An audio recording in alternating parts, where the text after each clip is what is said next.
Leave, LEAV, leave এই ওয়ার্ডটিকে ইংরেজিতে নানাভাবে ব্যবহার করা হয়। যেমন লিভ মানে চলে যাওয়া, ছেড়ে যাওয়া বা বেরিয়ে যাওয়া। ফর এক্সাম্পল, বাস 5 মিনিটে ছাড়বে। The bus lives in 5 minutes. The bus lives in 5 minutes. আবার ভুলবশত অথবা ইচ্ছাকৃতভাবে কোথাও কিছু ফেলে যাওয়া অর্থে লিভকে ব্যবহার করা হয়। যেমন ভুলবশত তুমি টেবিলে চাবি রেখে গেছো। You have left your keys on the table. You have left your keys on the table. তাহলে এখানে আমরা দেখলাম ভুলবশত বা ইচ্ছাকৃতভাবে কোথাও কিছু ফেলে যাওয়া অর্থে লিভকে কিভাবে ব্যবহার করা হয়। আর একটা উদাহরণ দেখা যাক। চেয়ার যেখানে আছে সেখানেই থাক। Leave the chair where it is. Leave the chair where it is. এখানে কোনো কিছু সস্থানে বা নির্দিষ্ট স্থানে ছেড়ে যাওয়া অর্থে লিভকে ব্যবহার করা হলো। পরের উদাহরণটা দেখা যাক। দরজা খোলা রেখে যেতে পারো। You can leave the door open. You can leave the door open. আমি কখনো তোমাকে ছেড়ে যাব না। I will never leave you. I will never leave you. কারো সঙ্গে সম্পর্ক ত্যাগ করা বা ছেড়ে যাওয়া অর্থে এখানে লিভকে ব্যবহার করা হলো। লিভ, লিভ মানে ছুটি। এই সপ্তাহে সে ছুটিতে আছে। He is on leave this week. He is on leave this week. আবার LIV, লিভ, লিভ মানে বেঁচে থাকা, বাস করা বা থাকা। যেমন তিনি 99 বছর বয়স পর্যন্ত বেঁচে ছিলেন। He lived to the age of 99. He lived to the age of 99. আপনি কোথায় থাকেন? Where do you live? Where do you live? এই উদাহরণগুলিতে আমরা দেখলাম লিভকে কিভাবে ব্যবহার করা হয় বেঁচে থাকা, বাস করা বা থাকা অর্থে। লাইভ, LIVE, লাইভ, লাইভ মানে সরাসরি কোনো অনুষ্ঠান। রাতের খেলাটি সরাসরি সম্প্রচার করা হবে। The game will be telecast live at night. The game will be telecast live at night. এইভাবে ইংরেজিতে একটি ওয়ার্ডকে নানাভাবে ব্যবহার করা হয়। একই ওয়ার্ডের নানা অর্থ হয়। এগুলি আপনার শেখা উচিত, তবেই আপনি ফ্লুয়েন্টলি ইংলিশ বলতে পারবেন। চলুন পরের শব্দটা শেখা যাক। Leaf, LEAF, leaf. লিফ মানে পাতা। সে একটা পাতা ছিঁড়ে ফেলল। He tore a leaf. He tore a leaf. আমি পাতার মতো কাঁপছিলাম। I was shaking like a leaf. I was shaking like a leaf. Bitter, bitter মানে তেতো। একটি ভালো ওষুধের স্বাদ তেতো। A good medicine tastes bitter. A good medicine tastes bitter. সে তিক্তভাবে আমার দিকে তাকালো। He gave me a bitter look. He gave me a bitter look. Shower, shower মানে টক স্বাদ গন্ধযুক্ত। আমি লেবুর টক স্বাদ পছন্দ করি। I love the sour taste of limes. I love the sour taste of limes. Spicy, spicy মানে মশলাদার। তুমি কি মশলাদার খাবার পছন্দ করো? Do you like spicy food? Do you like spicy food? স্যুপের স্বাদ হালকা মশলাদার। The soup tasted mildly spicy. The soup tasted mildly spicy. Brave, brave মানে সাহসী। একজন সাহসী সৈনিক। A brave soldier. A brave soldier. Coward, coward মানে কাপুরুষ বা ভীতু। সে একজন কাপুরুষ এবং একজন মস্তান। He is a coward and a bully. He is a coward and a bully. বুলি মানে মস্তান। স্টে, স্টে মানে থাকা। বৃষ্টি না থামা পর্যন্ত এখানে থাকো। Stay until the rain has stopped.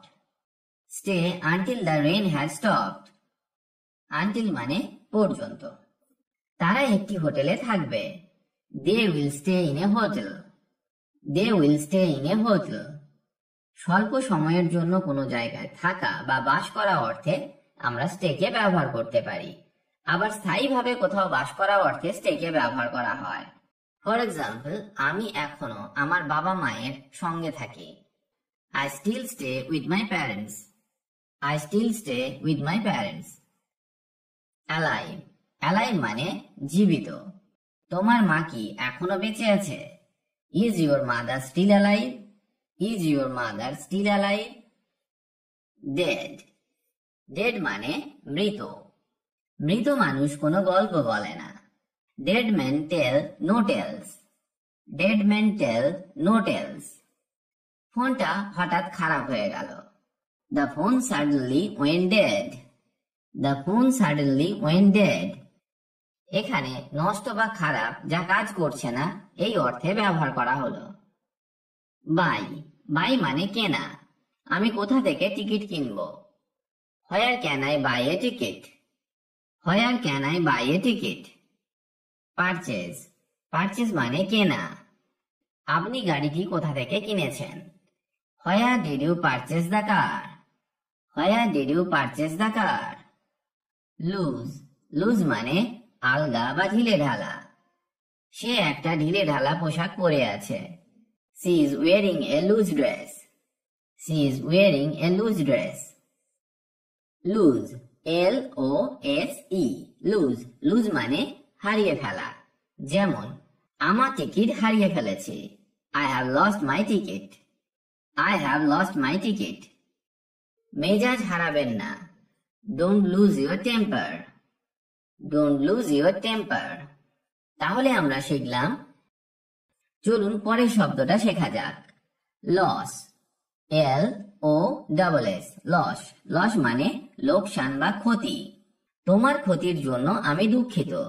I am sorry about your loss. I am sorry about your loss. Profit.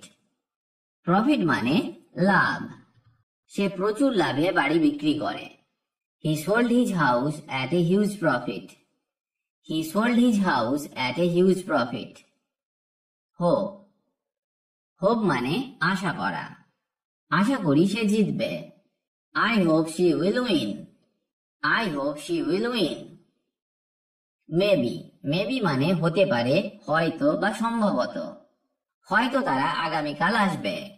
Maybe they will come tomorrow. Maybe they will come tomorrow. Probably. Probably মানে সম্ভবত বা হয়তো। আমি সম্ভবত সেখানে যাচ্ছি। I am probably going there. I am probably going there. Perhaps. Perhaps মানে সম্ভবত বা হয়তো। সম্ভবত সে আমার ঠিকানা হারিয়েছে। Perhaps he lost my address. Perhaps he lost my address. Deaf. Deaf মানে কালা বা বধির। জন্ম থেকেই সে সম্পূর্ণ বধির। He has been totally deaf since birth. He has been totally deaf since birth. Holy. Holy মানে পবিত্র। পবিত্র জল গির্জাকে পবিত্র করে। Holy water sanctifies the church. Sanctify মানে পবিত্র করা, শুদ্ধ করা, পাপমুক্ত করা বা শোধন করা। রাস। রাস মানে ছুটে যাওয়া, দৌড়ে যাওয়া বা তাড়াতাড়ি কিছু করে ফেলা। যেমন তুমি এভাবে তাড়াহুড়ো করে কাজ করতে পারো না। You can't rush a job like this. You can't rush a job like this. তার বাড়ি ফেরার তাড়া ছিল। He was in a rush to get home. He was in a rush to get home. Gesture. Gesture মানে ইঙ্গিত, অঙ্গভঙ্গি বা সংকেত। সদয় অঙ্গভঙ্গি হৃদয়কে উষ্ণ করে। Kind gestures warm the heart. Kind gestures warm the heart. Clever. Clever মানে চতুর বা চালাক। চতুর মন জটিল ধাঁধার সমাধান করে। Clever minds solve complex puzzles. Clever minds solve complex puzzles. Enemy. Enemy মানে শত্রু। শত্রুরা পূর্ব দিক থেকে আসছে। The enemy is approaching from the east. The enemy is approaching from the east. Approach. Approach মানে এগিয়ে আসা বা কোনো কিছুর মোকাবিলা করা। আমি নিশ্চিত নই কিভাবে এর মোকাবিলা করব। I am not sure how to approach it. I am not sure how to approach it. ভিডিওটি এখানেই শেষ করছি। আশা করি এই শব্দগুলি আপনার অনেক কাজে আসবে। এগুলি অভ্যাস করুন এবং মনে রাখার চেষ্টা করুন। এই ওয়ার্ডগুলি দিয়ে নতুন নতুন বাক্য তৈরি করার চেষ্টা করুন। এটা করলে আপনি দ্রুত ইংরেজি বলতে শিখে যাবেন। সবাই ভালো থাকুন আর আমার সাথে ইংরেজি শিখতে থাকুন।